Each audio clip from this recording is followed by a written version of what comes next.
The new video on the PC will be here really soon. It's looking really good for the most part, but I'm still having some issues that I'm going to have to fix before that PC comes out. Without further ado, let's get into the video. This is my review of the Finalmouse Starlight 12.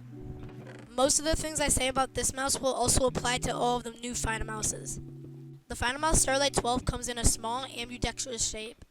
Now let me just say that I have the small size. If you get the Ultralight X, there's a small, medium, and a large. So that's the sizes that it comes in.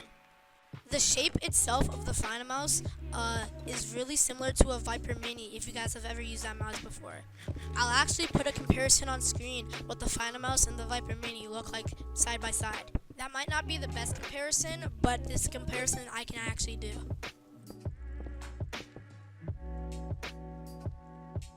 As you can see in the comparison, the Finalmouse and the Viper Mini kind of have the same shape and have kind of the same curvature. That's just how it feels in terms of shape. In terms of size though, the Viper Mini is a little bit bigger and kind of sits in my hand a little bit better. Remember, shape is just preference. Just because I like the shape of the Finalmouse, you might not like it either. And that is perfectly okay. As for actually describing the Finalmouse though, it has comfort grooves that are really nice. It feels really good, which is kind of odd to say because I do not normally like comfort groups. But in the case of the Finalmouse, they are very subtle and don't even bother me while I'm playing.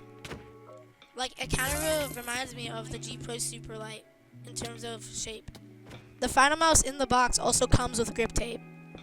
The honeycomb holes were kind of annoying me, so I just had to put on the grip tape. For the weight, this mouse comes in at 40 grams, which is very impressive.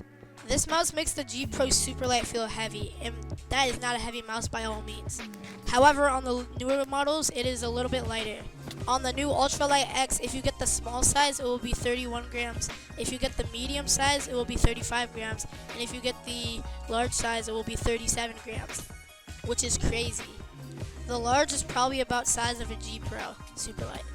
Onto the battery life. The battery life on this mouse is really good. I only need to charge it once and then it lasts like 4 or 5 days, which is solid. As for the clicks on this mouse uses Kale 8.0 switches. Now, I really don't like Kale switches, but the way they implement it in the Finalmouse is actually really nice. Sure, these clicks aren't as light as like the Superlight clicks. The Superlight clicks are still a bit lighter, but for Kale 8.0s, I'll let these slide. And this just applies to me, but I don't really need light clicks on a mouse anymore since I started playing 1.9. Overall though, for jitter clicking, this mouse definitely isn't bad. As for butterfly clicking, my copy of the mouse doesn't double click, but I've seen a lot of other people be able to double click on this mouse. On the Ultralight X though, I don't think that you can double click anymore, so for butterfly clicking on 1.8, this mouse is probably a no-go. Again, I might be wrong though. Moving on to the last things I want to talk about this mouse, I want to talk about the sensor. This mouse uses a final sensor. On the Starlight, it is equivalent to a PMW 3370, which is still an old but solid sensor. On the new Ultralight X's though, they use the PMW 3395, which is the new standard for gaming. Most of these sensors will do just fine when it comes to tracking. They are basically flawless.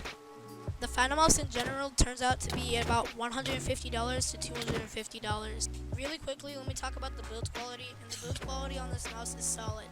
It will definitely last you a long time. That's all I have to say about the Finalmouse Starlight 12. If you have any questions about this mouse, leave it in the comment section below. I'll see you guys in the next video. Peace out.